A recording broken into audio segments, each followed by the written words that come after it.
Right ప్రభుత్వ పాఠశాలల్లో మౌలిక వసతులు కల్పిస్తూ విద్యార్థులను తీర్చిదిద్దేందుకు ప్రభుత్వం కృషి చేస్తుంది అన్నారు ఎమ్మెల్యే రామకృష్ణ.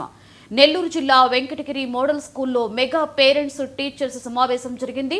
మంత్రి నారా లోకేష్ నాయకత్వంలో ప్రభుత్వ పాఠశాలల్లో సాంకేతిక నైపుణ్యంతో పాటుగా పౌష్టికాహారం అందించే ఏర్పాట్లు జరిగాయి అన్నారు.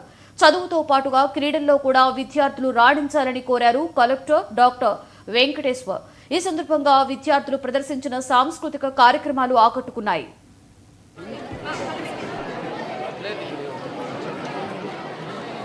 విద్యాశాఖ మంత్రి వర్యులు శ్రీకారం చుట్టడం, గౌరవ ముఖ్యమంత్రి వర్యులు దీన్ని పెద్ద ఎత్తున కూడా ప్రజాప్రతినిధి గౌరవ ఎంపీ అవనివ్వండి, ఎమ్మెల్యే గారు అవనివ్వండి, ఎమ్మెల్సీలు అవనివ్వండి, అదేవిధంగా స్థానిక ప్రజాప్రతినిధులు అంటే ఎంపీపీ కానివ్వండి, అందరూ కూడా దీంట్లో భాగస్వాములై వాళ్ళు ఏదో ఒక్కొక్క స్కూల్లో చేస్తూ అధికార యంత్రాంగం మొత్తం కూడా ఈరోజు ఈ కార్యక్రమంలోనే పాలు పంచుకోవడం జరుగుతుంది.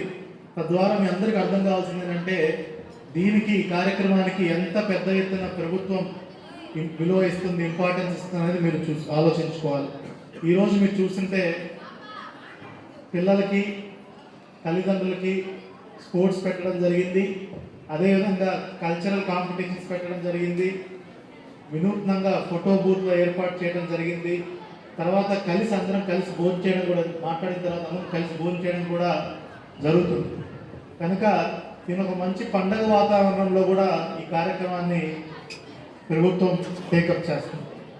మనం చూసుకున్నట్టయితే గత సంవత్సరం నుంచి విద్యాశాఖలో సమూలమైనటువంటి మార్పులు తీసుకురావడం జరిగింది.